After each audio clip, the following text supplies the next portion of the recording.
Hello and welcome to Through the Bible with Les Feldick.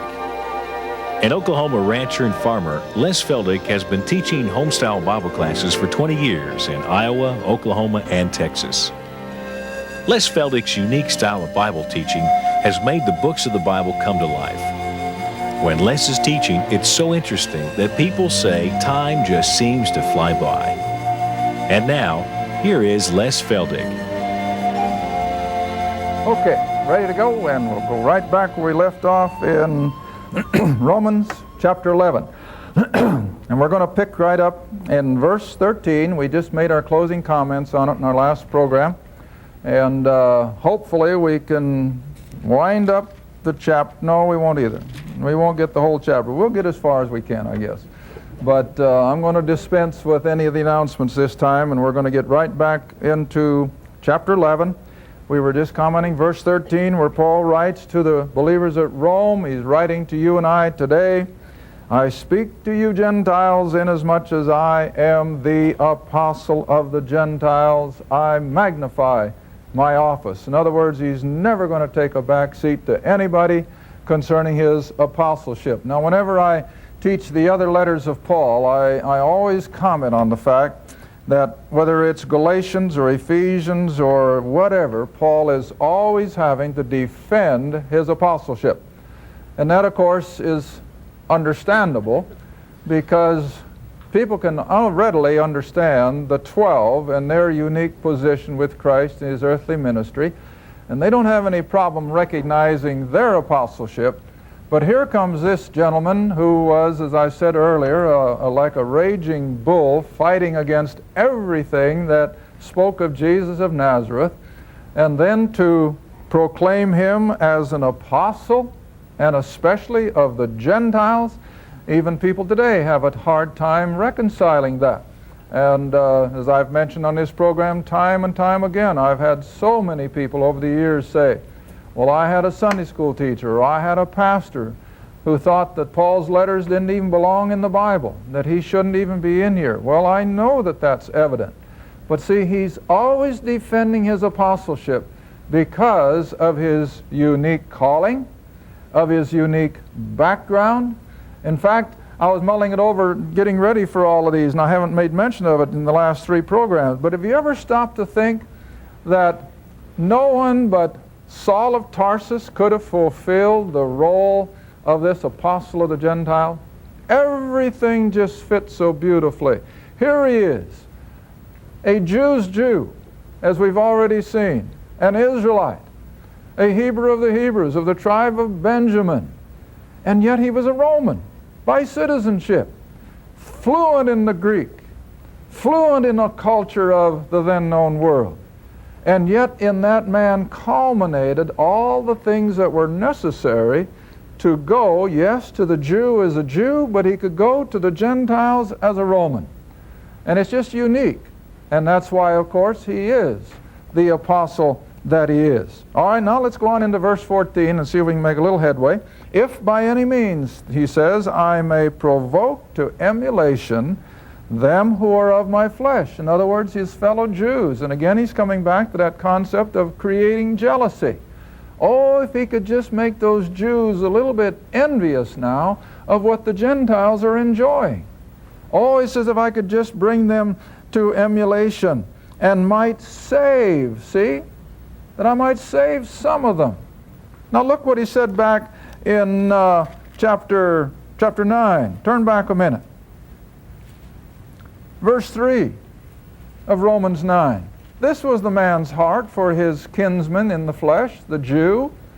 Oh, he says, I could wish myself were accursed from Christ for my brethren, my kinsmen according to the flesh, who are Israelites. He never lost that love for his fellow people, the Jew. And even though he recognized himself as the apostle of Gentiles, yet his heart's desire was to see Jews come into this knowledge of salvation. But they were his enemies everywhere he went. They were his constant opposition, especially as he came down the shores of Greece, from Philippi to Thessalonica, down to Berea, down to Athens. They pursued him from city to city. Why?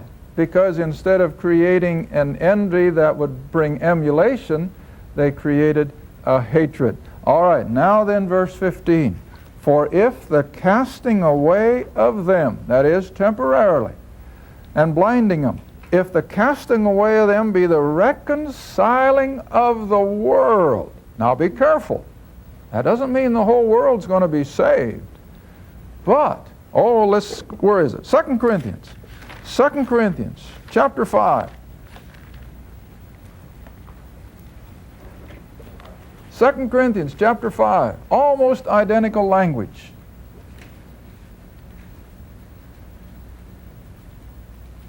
Beginning of verse 18. 18, 19. All with me? 2 Corinthians chapter 5, beginning in verse 18, where the apostle writes, Now to the Gentiles at Corinth, all things are of God, who hath reconciled unto himself by Jesus Christ, and hath given to us the ministry of reconciliation. Now you all know what reconciliation means. It's taking two parties that have been alienated, that are at odds with one another, and bring them back into a fellowship. That's reconciliation. All right? The world tonight is set aside from God. They're at odds with Him. They're enemies of God. And God has done everything possible to reconcile them to Himself. All right. Now verse 19. To wit, that is to say, that God was in Christ. There's His deity. See that? That God was in Christ, reconciling not a few, that's not the language, but reconciling what? The world. See? The world. Now we're going to see this, how should I say, defined a little better when we get back to Romans 11, but I want you to see the language. That God was in Christ when He hung on that cross, reconciling the whole world unto Himself, not imputing their trespasses unto them, and hath committed unto us, Paul, and those of us who are believers following in his footsteps, He's committed unto us this word of reconciliation, see? And as such, then, we are ambassadors. We are to carry out God's bidding while we are in foreign territory. All right, but what I wanted you to see is that the work of the cross was the reconciling of the whole world. Hebrews says that Christ tasted death for how many? For every man. He didn't die for just the few believers.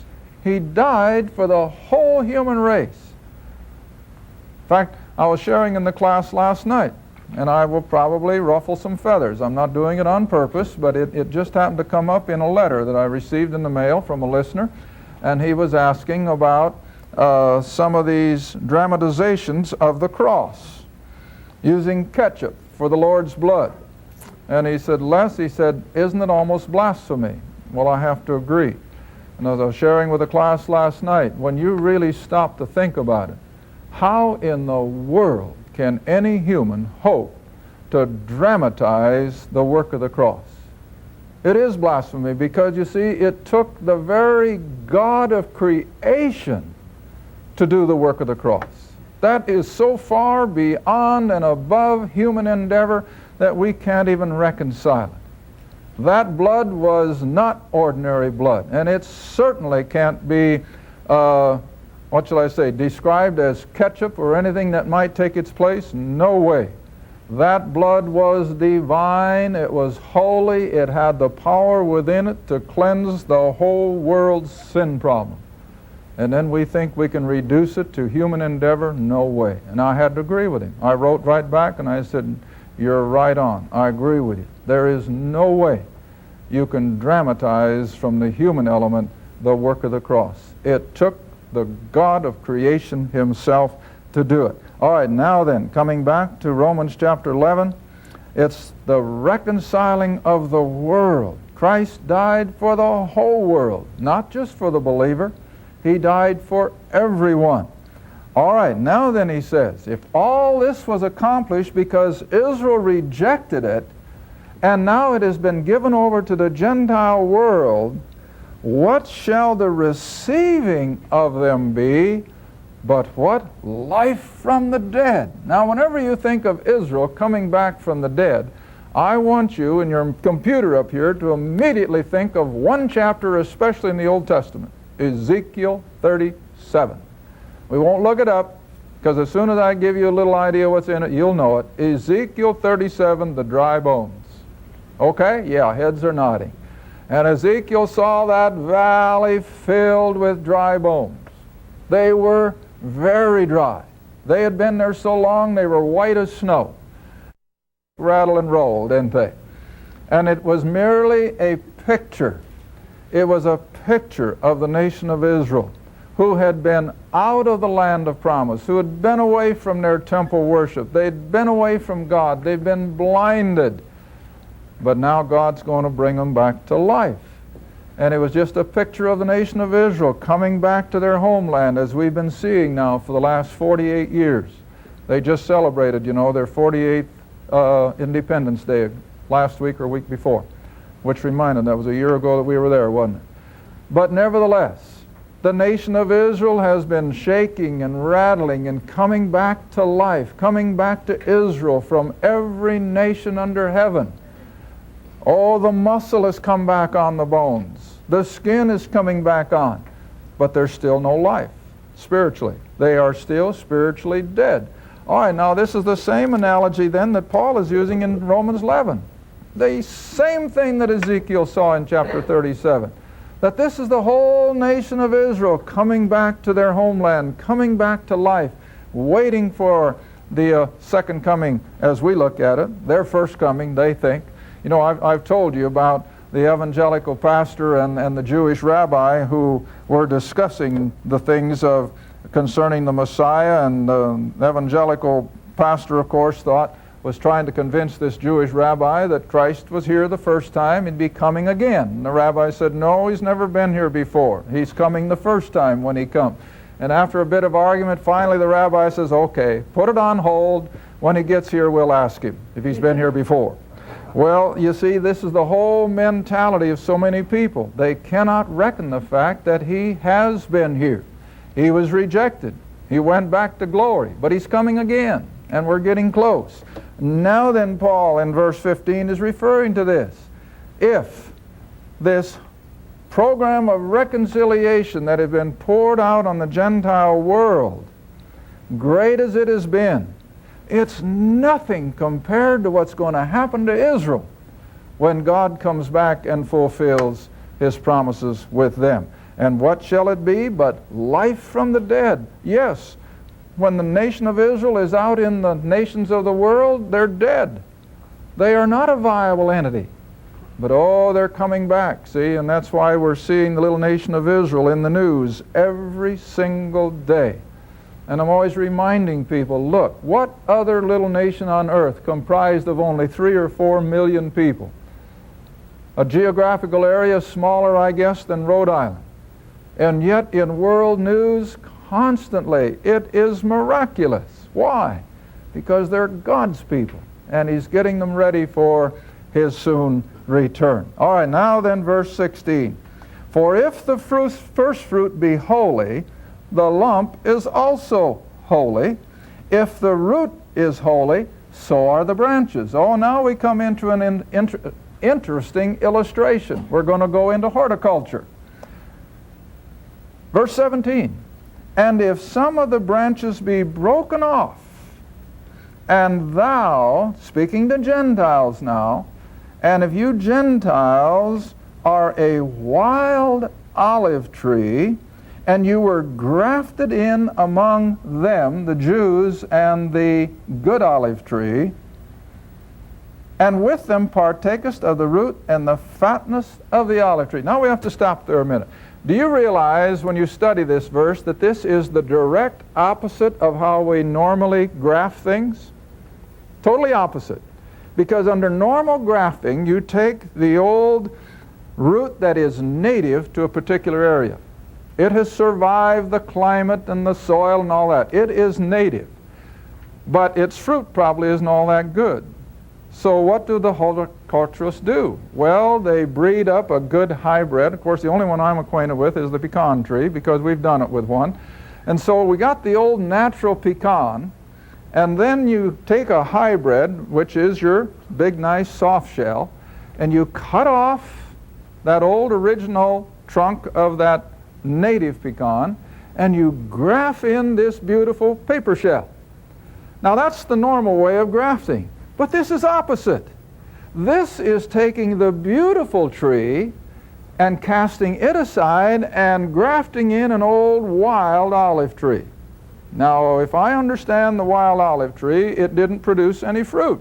It was worthless. It was just like a bad weed. All right, but that's what the Gentiles are. We, as an old, no-good olive tree, have been grafted into the beautiful original, which was Israel. And of course, now, when I teach this, I want to make it very plain. We're not talking about the believers here as the ones grafted in, although we are certainly part of it, but we're talking about the whole Gentile system has been grafted in to that which was originally Israel. Now, stop and think. How and through what man did the nation of Israel come about? Abraham. All right, let's go back to chapter 12. Go back to chapter 12 in Genesis. Genesis chapter 12. And we'll just go right down to verse 3. Our time is going. Genesis chapter 12, verse 3. And remember, this has never been abrogated. God has never taken this promise away. Paul has never refuted it. No one else has. I will bless them that bless thee, God says to Abraham.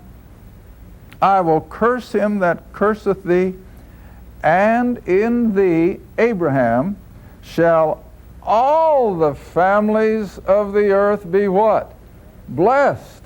Not just Israel, all the families of the earth. Now then, we know, as we had it on the board here a while back, come back to Romans now, that ever since this promise was given to Abraham until we get into Paul going to the Gentiles, Israel enjoyed the fatness of the root of Abraham. Israel was in the promises given to Abraham. But don't lose sight of the fact, God also told Abraham he'd be a blessing to all the rest of the world too. Now he can't do it 2 times at once, so what did he have to do? He had to set Israel aside, broke them off from the fatness of the root of Abraham, and he put in Gentiledom. I'm going to use the word Gentiledom as a group of people. The whole Gentile system has now been, by the grace of God, put into the place that Israel enjoyed in that Old Testament. Now wait a minute. Did that mean that all those Israelites were believers? No. No, they had the opportunity to be. See? They had the Word of God. They had everything going for them. But again, most of them weren't true believers. Most of the Israelites in the Old Testament were renegades in unbelief, but yet they were on the root of Abraham. You follow me? Are you with me? All right, so now Gentiledom is in the same situation today. They're resting on the root of Abraham. Now that doesn't make us Jews. We are merely feasting off of that which God had promised the man Abraham. Follow that? Now then, as the Gentile system has been feasting on all the blessings of the father of Israel, Abraham, that means that the gospel has been going to the Gentile. He's had just as much opportunity at salvation and a relationship with God as Israel did back there. Okay, but what has Gentiledom? Now I'm not spelling that D-U-M-B. I'm spelling it Gentiledom as a whole system. You're with me. All right. What has Gentiledom done with this glorious opportunity of being in the place of blessing that Israel lost? Did the same thing that Israel did. They've walked it underfoot. They have cast it aside. They've said thanks, but no thanks. You'd be surprised how many people tell me they invite someone to a Bible class. They're good friends, and they're shocked by their answer. Oh, hey, now, wait a minute. I'm not into that kind of stuff. See, that's the average person's mentality. Even though they're in that place of tremendous opportunity, they're not going to take advantage of it. All right, so now then the Gentiles have experienced that position for almost 2,000 years. What's going to happen next? Let's read on. Verse 17. And if some of the branches, that is Israel, be broken off, and thou, the wild, no good olive tree, is grafted in, and with them partakest of the root and the fatness, that is, the promises of Abraham, thou wilt say, verse 19, that the branches were broken off that I might be grafted in. That's the Gentile boast. And Paul says, that's good, well enough. But because of unbelief, they, Israel, were broken off. They were enjoying the fatness of the roots of Abraham, but what did they do with it? They rejected it in unbelief. And they lost that exalted position that we read about in Romans chapter 2 or 3. That they had the Word of God and they had everything else going for them. See that? All right, now then Paul says, be careful. Be not high-minded as a Gentile, but fear. And here's why. For if God spared not the natural branches, if God didn't spare that good tree, then what's he going to do with the no good tree? See that? Take heed lest he also spare not thee. Verse 22, behold therefore the goodness and the severity of God on them who fell, Israel, severity. Oh, absolutely, he's been dealing with them severely because they had rejected so much. He had offered them so much. But oh, what's the lesson? We Gentiles are fast approaching that same place where God is finally going to get fed up with the Gentile world system who are rejecting His offer of grace, who are rejecting His blessings, who are rejecting believing who He is and what He is. What's He going to do? He's going to do the same thing. He's going to break off the Gentile, and when He's through with the Gentile, who is He going to put back? The Jew. See how beautiful it is? See what I meant 4 programs ago when I said anybody who maintains that God is through with the Jew, that there's no more fulfilling of Old Testament prophecies, they got to take this chapter and tear it out. They have to throw it away because it just sits here and it trumpets. It just screams at us that God's not through with Israel. God is yet going to fulfill all the promises made to Abraham.